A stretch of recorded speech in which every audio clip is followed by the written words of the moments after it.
Hey, good evening, everybody, and welcome to Into the Night with Shawn Kelly on UPRN Radio 105.3. And how is everybody doing today? Hmm? I'm doing great. Couldn't be better. I think it's going to be a good show tonight, and I'm really looking forward to hearing from my guest. So Thanksgiving's coming up, okay, and I'm going to ask my guest, later on in the show, but um, Thanksgiving's up, and it's something to be grateful for. Gratitude. You know, and my question to my audience out there is, okay, what are you grateful for in this past year? Since last Thanksgiving to now, what are you grateful for? Well, I brought that question up on Chasing Prophecy, earlier in the evening, and what I'm very grateful for is that I woke up this morning. You know, if I can wake up in the morning and being alive, okay, no matter what's going to happen to me during the daytime, okay, I'm just grateful I'm alive.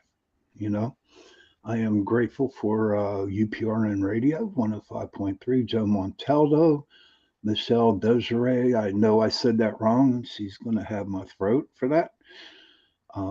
Chasing Prophecy, Jenny, John, Jason, everybody.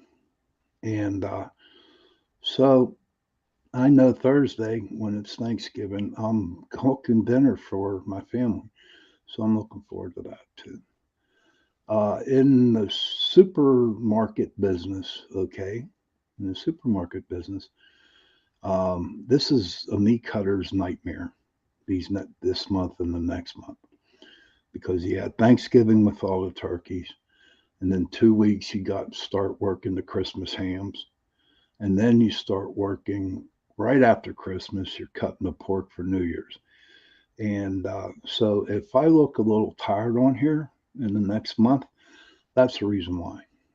So but I'm going to show up every Tuesday night. My hours changed. Chasing Prophecy did too. This was our first week.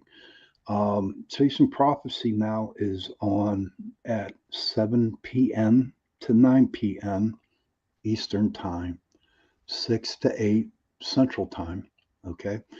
And my show comes on at 10 p.m. to 11 p.m. Eastern and 9 p.m. to 10 p.m. Central. So I got moved. What is it, ahead or back, Tara? Is it back? I got moved back. Is that what it means?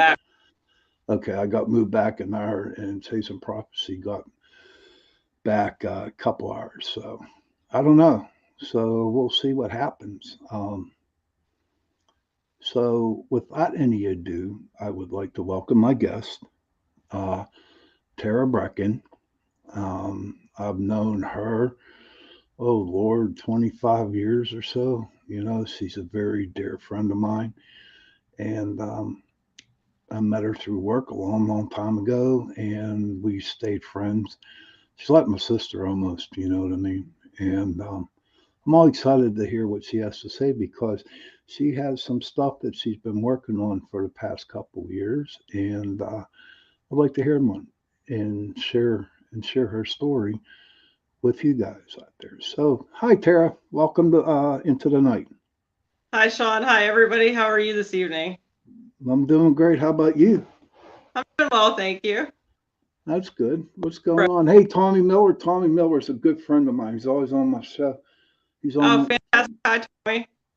Yeah, she said hi, Tommy. She might be breaking up there a wee bit, but that's okay, Tom. So tell us what you been up to. What's going on in your life? Sure. I a few years ago started Reiki with a Reiki practitioner named Judy Redhawk, and she invited me into her breathwork family. Okay, So, okay. Now, what's breath work? You have to. What's breath, breath work? sure. Breathwork and it's called shamanic breathwork for several reasons. It is a group of older psychotherapists like in their 60s and 70s, and they decided that people were over medicated. So Linda Starwolf went all around the world and learned different religions, and at a very young age dreamt of this Native American woman that and here she is, this little backwoods girl from Kentucky, dreaming about this Native American lady and having visions and things like that. Well, finally, she found her, and her name was Grandmother Twyla. And she was one of the chieftains of the 5 Star Nations in the United States, which was Okay. the last 5 big nations of Native Americans. And she decided to name it Shamanic Breathwork in her honor. And it's basically guided journeys using different techniques that she picked up everywhere, that move through your chakras. And what you do is you do deep breathing, and it releases serotonin and dopamine naturally in your brain as you breathe deeply. And you connect with the god or goddesses of your understanding and the roots of your lineage, your ancestors. Okay. And by doing so, you heal yourself from within. Okay. That sounds pretty interesting. Holly, my buddy Holly, she says hello, Tara, and hello, Hi, Shawn. Holly. Hi, Holly. I'm glad you showed up. Um, so how accurate, how so I say accurate, or what is the percentage of this actually helping a person out? Well, I'm living proof. Almost every single one of my mentors is sober and also drug free. So it's based on 12 steps of AA as well, which is kind of nice. Um, it helps you from different things. It helps you calm down during the day. It helps you through sickness. It helps you mentally, physically, emotionally. She also started Venus Rising University, which I've received a bachelor's degree in elemental studies, which is the study of how your environment affects you mentally, physically, and emotionally. Because studies have shown that, say you're sick and you've gotten a disease like cancer, and you've lived in a house with your husband or wife for a long time, and maybe you've even built this house, and you've gone to the same church all your life and the same corner grocery store, and now you have cancer and maybe you have to move. Well, Okay. if by some miracle doctors can help you, or people can help you stay in your home, it helps you, because that is all you've ever known. You get to stay in your community, you get to stay in your church, you get to stay with the people that you know and love, and it's one less thing you have to worry about because you're in the home that you've always been in. But if you're in a toxic environment, say you get cancer and you're with an emotional abuser, whether it's a man or woman, it helps you. You need to get away from that. Hmm. So how it helps you is, it helps you by ridding yourself of these things, because the most people get down on themselves. You would never say to, I would never tell Shawn, some of Hmm. the things I say to myself in a day. Like you're not working, or lazy, or whatever. Some people have this emotional self-talk in their brains. Right. Kind of helps you rid yourself of that. But you also use different things, like some people like candles, some people like different deities, some people like scents, like smells, some people like different things like stones added into their breathwork journey. So it's all based on what you like and what you want to incorporate in your journey. So it's not just shamanic healing. That's why it's called shamanic. My Hawksnest Center is a healing center, not just a No. breath. Okay. Because What? Go ahead. Go ahead. Go ahead. I have friends who do, like, maybe you want to incorporate tarot. I have a friend who does tarot. I have a friend who does Reiki. I have a friend who does massage. I have a friend who's into like charms and So rocks. basically, somebody that you have a lot of friends that are in the metaphysical world, right? Exactly. So yeah, they can incorporate it. Like, one of them's a plant lady, and never thought about this. Cactus and ivy. Even Hmm. us Irish never thought about this. They're considered protection plants. because Cactus and ivy. yeah, because they have points. Okay. Okay, I could So see that. yeah, so a lot of botanists consider them protection plants. So maybe the Venus flytrap. Something like that. Yeah, you can bring that into But protect you this from school, when you were mentioning your school, this Venus, can you Venus explain rising. a little? Yeah, can you explain that a little bit more to my listeners? Sure. So Venus Rising University is actually a university out of out of North Carolina. That's where a bunch of these people live. And it is actually accredited through the University of North Carolina. So all of their things were checked and verified. And you go through a shamanic introductory process, which is several weeks in length. And you can choose to be an ordained minister. You can choose to become a facilitator, which is what I am as well. I'm also an ordained minister, non-denominational, so that I can help any kind of, religions or non-religions. Um, you can get a bachelor's degree, you can get a master's degree and a doctorate. You can also have your own congregation if you so choose. So you could actually have, a building where people can come and meditate and do introductory breath work and different things like that as well. So it's very detailed. All of them pretty much are doctors. There's one that specializes in astrology, one that specializes in the Shatiki art process. So each and every one of my mentors specializes in something. Okay. Now, with all this learning that you have gone through, Mm-hmm. what has it done for you? It's helped me relax. It's gotten me through some dark places. It's kept me sober most of the time. It's I've been diagnosed with several health issues in the past year, and I don't think I would have gotten through them if it wasn't for the fact that I do this breath work. Hmm. And I do rely on my friends a lot as well. But what most people don't realize is we are natural healers. The best healers of ourselves are ourselves in general. So if you go in with a bad attitude, it lessens your healing.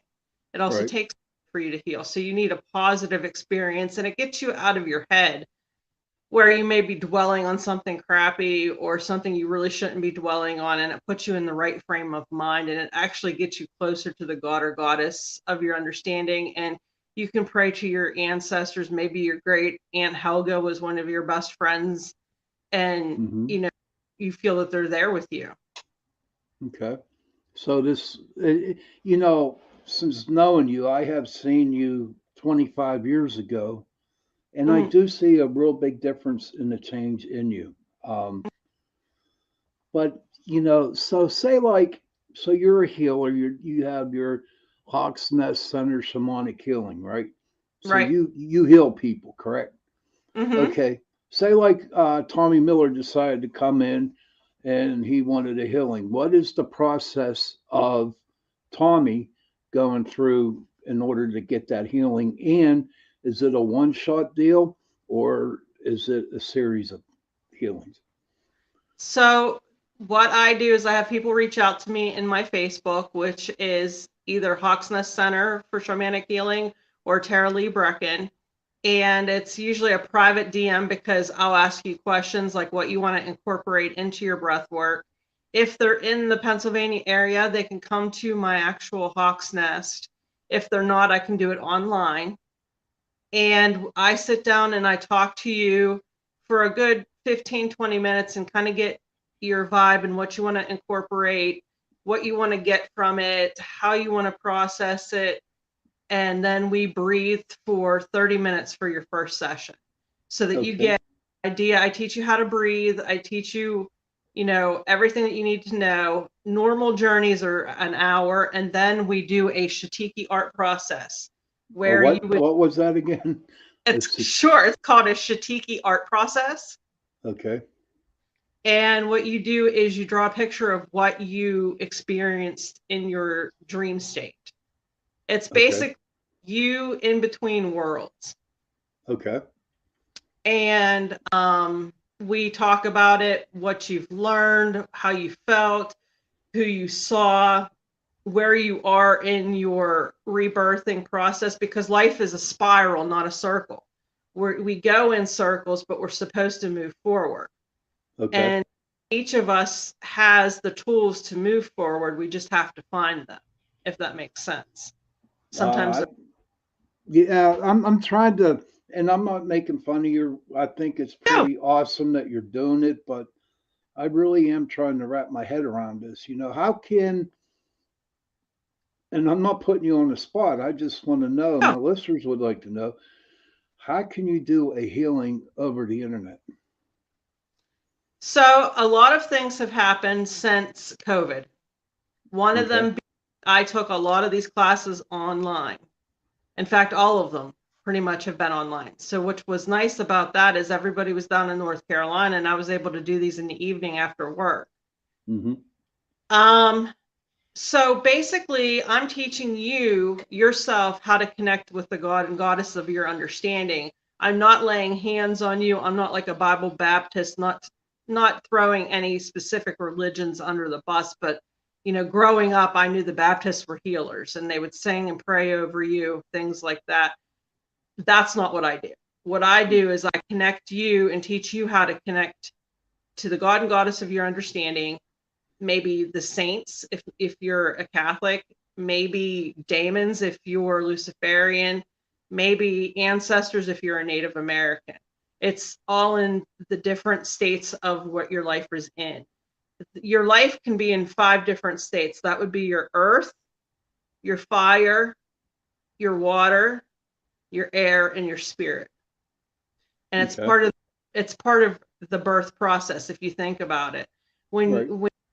when the water breaks, that's something. You see a light at the end of the tunnel, that's something. Each different step we discuss when you have your art process, what step you're in and what you're experiencing and why. Now, this shamanic healing, is this like brand new, or is it have been going on for a long time? It has been going on since before Christ. Okay. And Um, do you know people the history behind it? So, some of it incorporates things from India. Some of it incorporates items from Native American. Some of it incorporates things from Bali. It's all a bunch of different jigsaw pieces put together into. That is like, I don't. It's pretty interesting, especially when you tell me some of the healings that you do. You know what I mean? Right. Um, if there's other subjects that I want to get to, so if somebody wanted to get a shamanic healing from you, where would they get a hold of you? Sure, they can get a hold of me either on Instagram or Facebook. It would be Hawks Nest Center on Instagram. And then on Facebook, it's Hawks Nest Center for Shamanic Healing, Hmm. or it would be Tara Lee Brecken on either one. Okay. And do you have a shamanic thing saying that you would like to tell my listeners for right now? Words? Just trust your instincts and know that the true healing of any human being comes from within.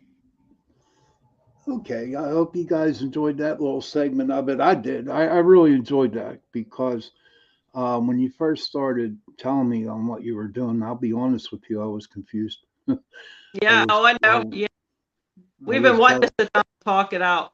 yeah. And now I get a better understanding on, what you actually do. Okay. And that's pretty interesting. It's something for, listeners out there, Tommy, Holly. Um, it's some, do some research on it. If somebody wanted to research this, Tara, where would they go to research it? Sure, Just they the can look whole.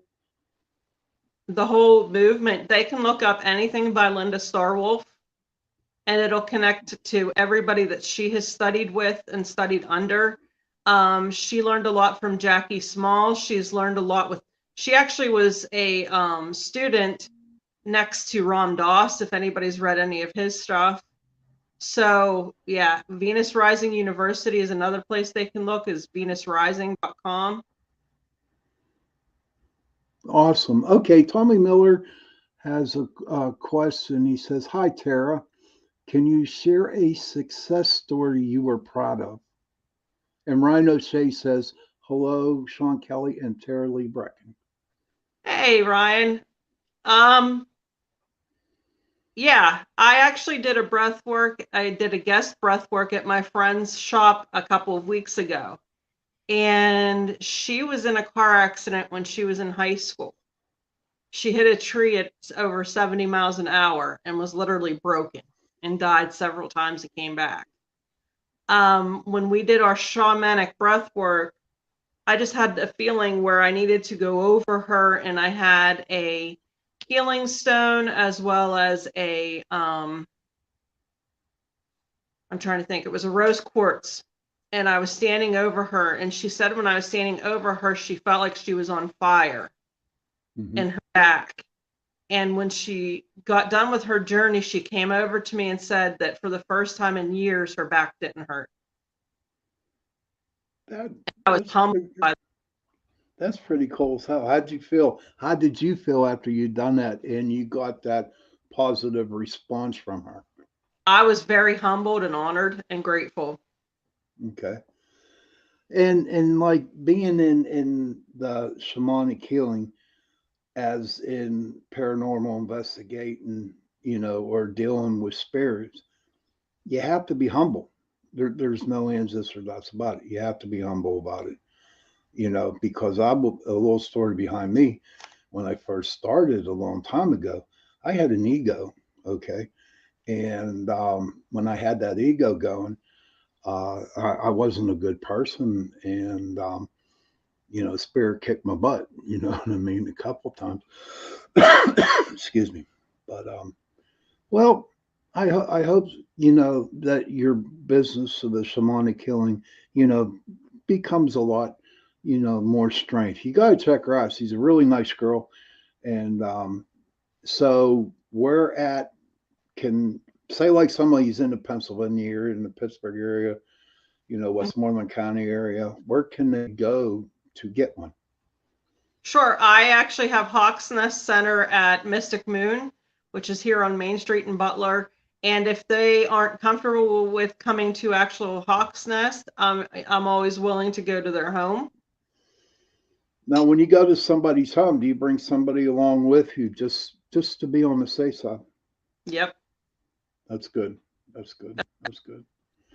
Now, okay. Now a little bit about tarot. Okay, when I had Pittsburgh Paranormal, so I retired, right? Okay, I retired from it, Yep. and but Para was a part of my group, and it was about time to kick her out of the nest a little bit. You know what I mean? Because she's a good investigator. So give us a little story about in the name of your new group that you got going on out in Butler. Can you share Yeah, some sure. stories with us? Sure. A few years ago, I started the Pittsburgh Paranormal Society Butler chapter. But when you decided to retire, we decided, hey, we're starting to outgrow Butler. We have members, down in I would say the Uniontown area, and I have people from like the Beaver County area, people from Butler, different places, people in Pittsburgh. My son is in Moon when he's not in the Marines. So we decided to change our name, and it's now the Greater Pittsburgh Paranormal Research Society. And what kind of investigations do you do? And what So my equipment do you bring? Sure. My next door neighbor is a big help. She's the co-founder of the society. She actually helped me found the Butler chapter as well. Her name is Jen. And we've gone to private houses. We've gone to businesses. We've done independent investigating. We've done cemeteries. We've done Blue Mist Road. There was a house here in Butler where the woman is getting attacked and she can't figure out why. So we've been trying to help her here in Butler. We need to clear that one, I think. Um, we got some of the same pictures in the same area as you did at the cemetery out in Beaver. I want to say is it Grove? Yeah, it's Grove Cemetery. Yeah. When my son was taking pictures, he found that in the same area of the cemetery that Val got her picture, he got a guy looking Mm-hmm. over in the same general area, which was kind of bizarre. And then Jen was taking pictures in the same area and found another picture of the same guy, which was kind of bizarre. They're Okay. not as clear as the one Val took, but they're pretty good. We don't like a lot of computers because they can be manipulated. I was on an investigation with somebody where they were able to manipulate a REM pod and use a remote and make it go off to make it kind of fun. Mm-hmm. So in my group, I rely more on their abilities and some of the basic instruments like voice recorders and a spirit box and the K2 meter. And I have a member who likes to use dowsing rods. And sometimes I'll bring a pendulum and things like that. And then I Mm-hmm. also have a couple of witches who just joined my group. So they'll be bringing some of their fun stuff. Okay, now see, I have a problem with dowsing rods, and I have a problem with, and this is my own personal thing, Right. take on them. Dowsing rods can easily be manipulated. Mm-hmm. Okay. Um, and an example was, I was, some people, I don't know, you don't know these people. Met them up in Gettysburg, and they had dowsing rods, right? And they were getting all kinds of stuff like that. And so I said, may I use them? I got permission because it was their equipment, it was their energy that was in it. And I was holding it out, and I was saying, is my name, let's say Michael, it was a different name, it wasn't Shawn. Mm-hmm. And I actually made him cross, you know what I Hmm. mean? Like it was yes, you know what I mean? And the Right. same thing with the only way for me a pendulum would be accurate is if you put it in the middle of a room and hang it on something and let Mm-hmm. it go. Because anything, even the slightest touch of a wrist or your fingers, can Right. actually make that, turn around. Now, Right. I'm not knocking anybody that does have the pendulum, and I'm not knocking anybody that uses, you know, um, the dowsing rods.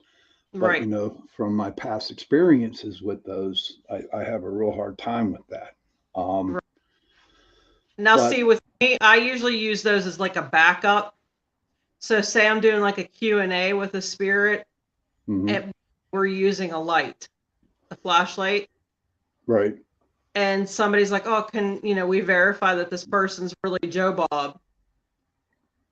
And then I'll let them use something like that kind of thing. I don't rely 100% on them because they are easily manipulated. And I mean, like something as simple as a breath could move either one. So I right. kind of use a backup plan more than anything. Okay. What was out of all your investigations with your group, where was your best place that you went? My specific group would have to be when we went to Blue Mist Road and my son saw the Wendigo. The Wendigo. Hmm. He saw a Wendigo. He saw two. Saw two. Where at? What part of Blue Mist? So we were in the back, where the dwelling used to be, where it said that a man murdered his family and they were buried in the septic system. Okay. And we were walking back and we heard this horrendous noise. We were close to what we call the hanging tree, Right. which is supposedly where the KKK and different people hung, Mm-hmm. African Americans and witches and different things like that. And it's a noise I've never heard before, and I grew up in the country. And all of a Okay. sudden, my son, and John's over 6 feet tall, turned as white as a ghost and looked at me, and he's like, "Mom, we need to go now." And Right. I said, "Okay, we're leaving. We're gathering people up." And he's like, "No, Mom, now!" And he starts cussing, which he normally No, doesn't. no, he don't cuss. He'll cuss around me, but not at me. Right. So I was like, okay. So I have since learned that he is probably an exorcist because he can hear evil. He can see and hear evil. That is his thing. And Okay. to Wendigo trying to find the easiest target of our group, and they picked one, and it happened to be his girlfriend. Right. And he had never heard of Wendigo. He never knew anything about them. It wasn't until we started researching it when we got home that we realized what they were. And the mythology of them is that they were once Native Americans that had to turn to cannibalism to survive because of some kind of evilness, Okay. and turned evil and try to get people to convert. Well, you know that there are a lot of coyotes up in that area. Could it have been Hmm. a coyote? Yeah, Because they yeah, make some weird noises. yeah. They yip a lot.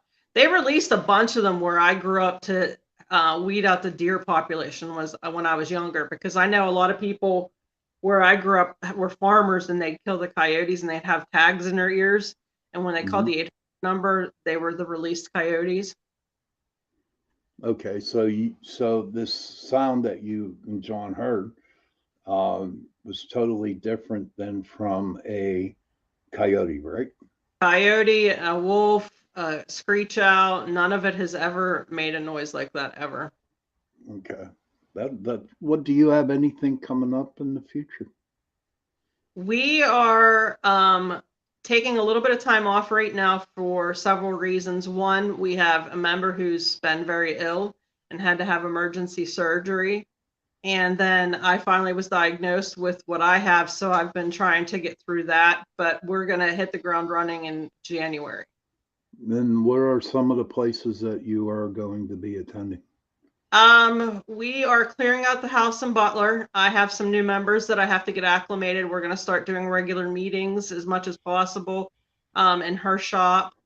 And she wants to go to Snyder Cemetery, which I actually have a very dear friend who is a Snyder who's willing to go. He wants to go with us. We plan on going to Hillcon or Hillview Manor at some point, Hmm. and probably the Western Penitentiary and different places like that. And then I do have a couple of people that want us to go to their homes as well. So, some private things, which I don't post. Well, I know about Snyder Cemetery because when I first started PPS, we went up there, Mm-hmm. and I'll tell you what, for a small burial cemetery, it is really creepy up in there, and it's not so much the cemetery being creepy; it's everything that surrounds the cemetery is kind Yeah. of creepy. In fact, I don't know, do they still have the foundation of the house that was there still? That I don't know. I haven't been there since I was young. So it'll be nice to be there. And the fact that he wants to go is kind of neat too. Right. So he can actually give you the backstory on, what that would be interesting. I hear now that you really can't go up there and investigate because the police are hanging around and people are getting citations. Is that true? It is off and on. You have to get permission. And I know the chief of police. So I can always call and say, hey, listen, we're going to be respectful. I have a member of the family that wants to come and talk to his family, and we want to bring tobacco and maybe some type of liquor to, pour on the ground, that kind of thing, which obviously I wouldn't be doing, but somebody would probably want to do. Why, So, why liquor? I would just think tobacco or orange, but why the liquor? well, in talking to the family member, some of them did like whiskey. So Oh, okay. Okay. So, he can have a drink so with his great grandpa or whatever.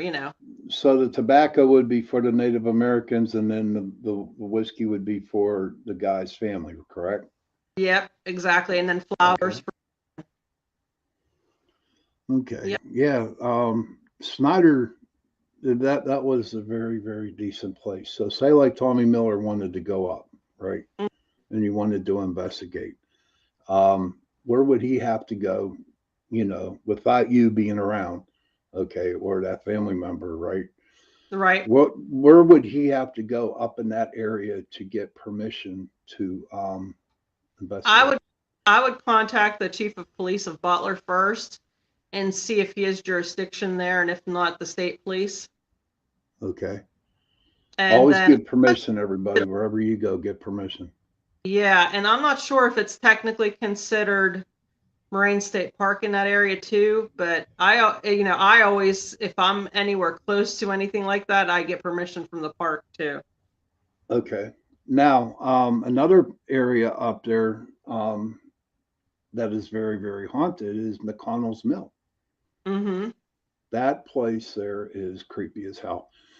And again, when I first started, we went to these places, and you actually saw. They say claim that there was a man that walks around that building, and there's, if I'm not mistaken, I think the covered bridge there, right? Yeah. I think there was an accident with a horse and buggy situation a long time ago, and you can actually hear the girl's or the woman's voice screaming, when you cross that bridge.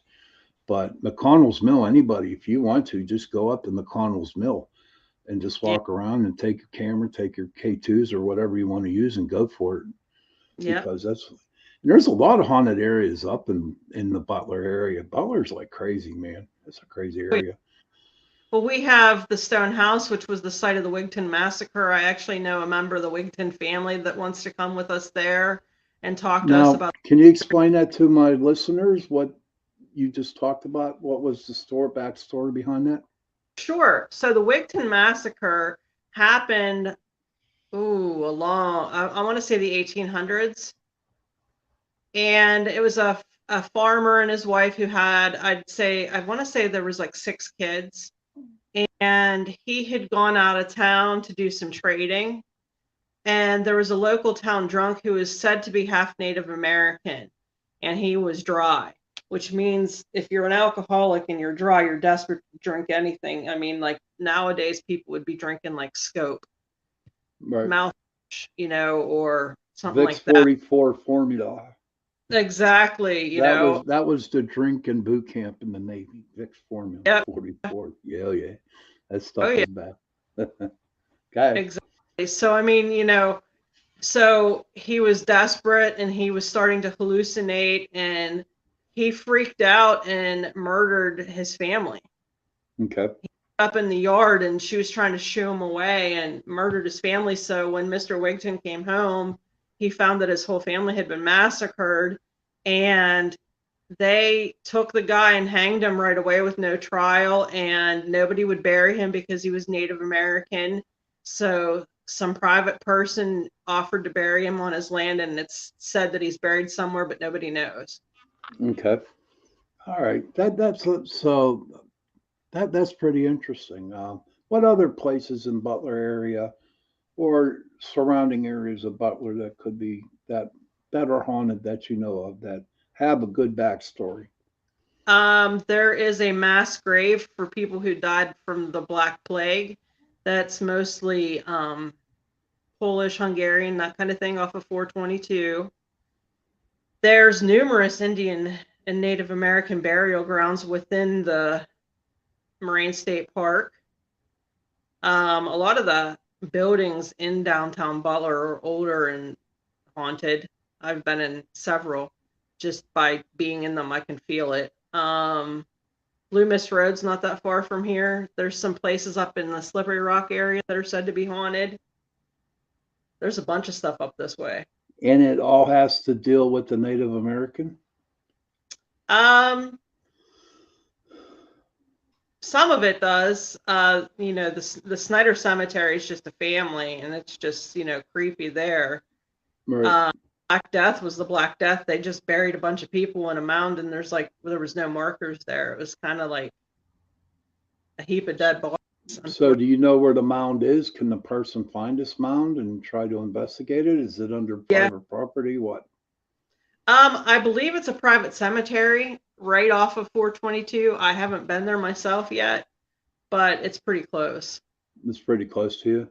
Oh, Yeah. that's good. Maybe that, when the weather gets a little bit warmer, you guys can go out and check it out. I tell Hmm. you, one building down there in Butler we did investigate a long time ago was the Masonic Temple. Oh, Oh yeah, absolutely, no that's doubt. My mom used to work in that building. It was part of furniture galleries on the first couple floors. All I know is that it is very, very haunted. And what was really a privilege to that, because we were invited by them, but we Wow. actually got into the ceremonial where they had the ceremonies at, and we got to investigate it. So that was pretty cool. So I know definitely the Masonic temple up there is that building is definitely Place haunted. so creepy when I was a kid. Well, if Yeah. you remember, we got invited to the Oddfellows. What's the Odd Fellows? They're the ones that are they're similar to the Masons, but they're called the International. It's IOOF something Oddfellows, and they were in Okay. the of that library that we had done, and we got Hmm. invited down there. That place was pretty crazy too. Well, Butler's crazy all around, man. You got to watch your back when you walk through there. You know what I mean? Yeah. Seriously, man, it ain't a healthy place. But I know that there are a lot of places up there. So anybody out there, that is interested in investigating up in the Butler area, you can give Tara a message or whatever, and she can direct you to the places, that that are haunted that you could investigate. And Now, they do a haunted walk up here too around Halloween. oh, they do. Is it a one nighter? Is it a weekend? What? It is usually the 2 weekends prior to Halloween. Hmm. Okay, that's pretty But cool. I'm usually Marcos or someplace. Right. Okay. And now I want to get to something that um, what what is your feeling on the Wiccan religion? Um, I think it's the basis of almost all religions. Okay. Can you go deeper? Yeah, it's easy. I was raised Catholic, so I can go pretty deep into this. Yule is a huge holiday for the Wiccans, and they had the Yule log, which a lot of people who celebrate Kwanzaa have a Yule log. They also had the Christmas tree. It wasn't called a Christmas tree back then. Um, they celebrated the first harvest with Easter, the Hmm. rebirth. The were huge for them. Halloween was to ward off evil spirits that Samhain. Hmm. Um, so a lot of our holidays are based out of any kind of Wiccan.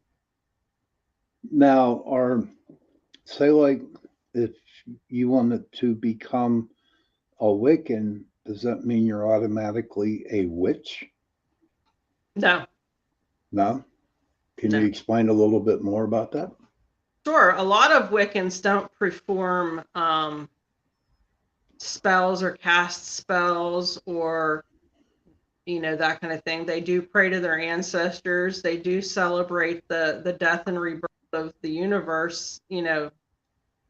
Every year, the wheel of the earth. But they don't do spells. They don't do charms. To me, that's becoming a witch. Well, okay, now my question would be, and I'm sure some of my listeners would like to know, if someone's casting a spell on somebody, right? Could it come back tenfold like karma?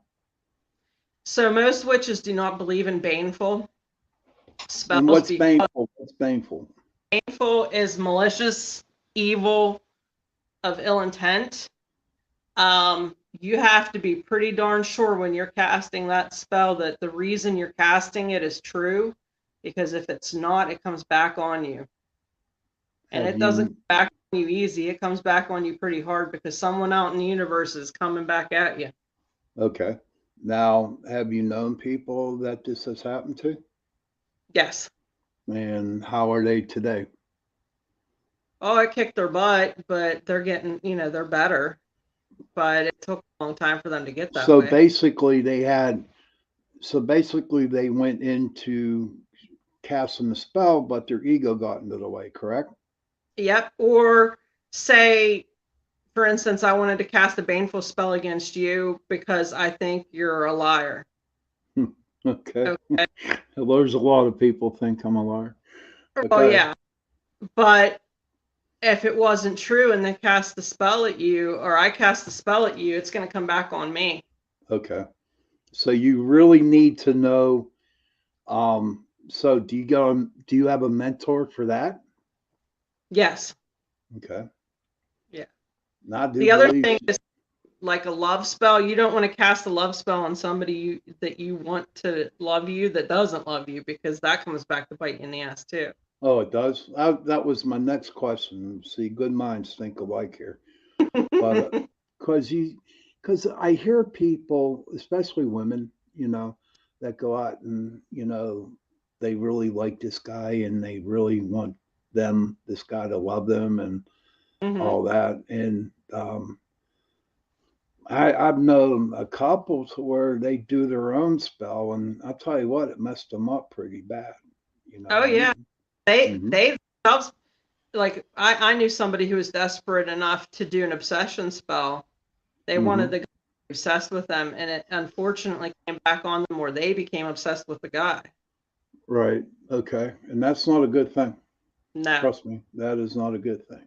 no, Can you share with my listeners? We got about 4 minutes left here.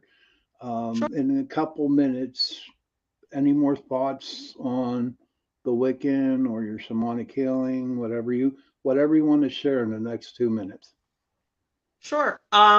Each one of us is growing. Each one of us is changing. Each one of us has a death process, a rebirth process. Some's good, some's bad, some's harder than others, but with the right tools, you'll get through it. Whether it's Wicca or shamanism. Shaman is healing yourself within. Um, a lot of people think witches are evil, and what I say to them is, do you cook? And if you cook, when you make soup, do you throw it all in a pot together? Or you throw a bunch of things in a pot and hope that it's good? You're casting a spell. Right. So So, yeah, because who was it? Oh my God, I forget. But someone said even if you say something out in the air, is mm-hmm. something that's casting a spell of some sort. So I guess Well, it's science. you know what I mean. Science. So it's Yeah. like, what's that? I'm sorry, I you're tell breaking up. everybody, I tell everybody science, and it's an equal and opposite reaction. So if I put a bunch of negativity out in the world, guess what I'm going to be getting back? Oh, it's karma, buddy. You're gonna get it tenfold. But Yeah, before I let you go, hon, you're a Marine mom. Why don't you tell people about your son? my son John. Oh man, he's 19 years old. He's under he's undergoing 40 or 54 hours of pure hell. He's almost done, where he barely sleeps and barely eats and has to go through a bunch of physical and mental challenges, and earns the right to become a Marine. So hopefully by the end of this, I get to see a snake bite on his chest. Ah, now see, that's a typical Marine mom. Seeing the snake bite. Yeah, you are. Yeah, I God don't see. bless him. Her son is an awesome dude. He is. He is. He can be a good Marine, you know.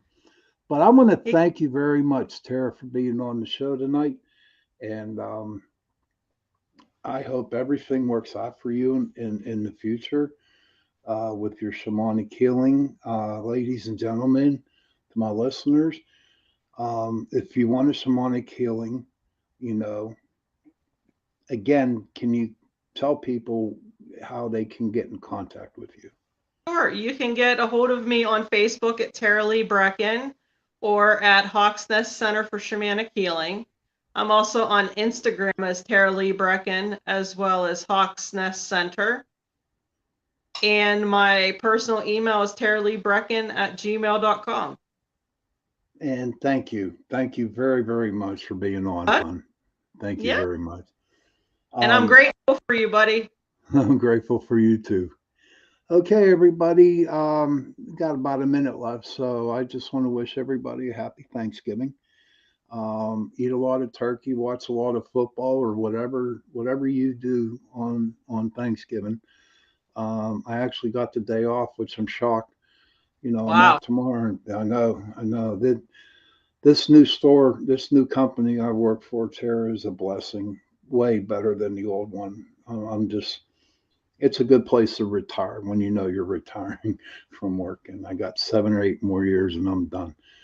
But all I know is that everybody have a nice Thanksgiving. Parents, moms and dads, please go to your children and give them a hug and tell them that you love them. And children, please go to your parents, give them a hug and tell them that you love them, because that 3 word, I love you, goes a very, very long way. And if your parents aren't around, go to an aunt, go to a friend, find somebody to hug and tell them that you love them, because you know what? We need it. All right. In this world today, there's no such word as love.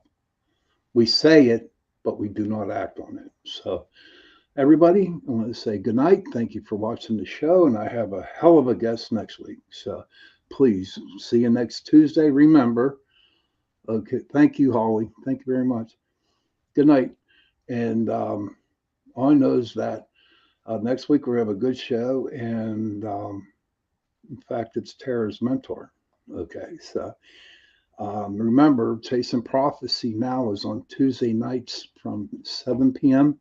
to 9 p.m. And my show, Into the Night, comes on at 10 p.m. to 11 p.m. Eastern, and Central would be 9 to 10. So, everybody, good night. Happy Thanksgiving. Tara, thank you for being on. Okay. And with all that, happy hunting.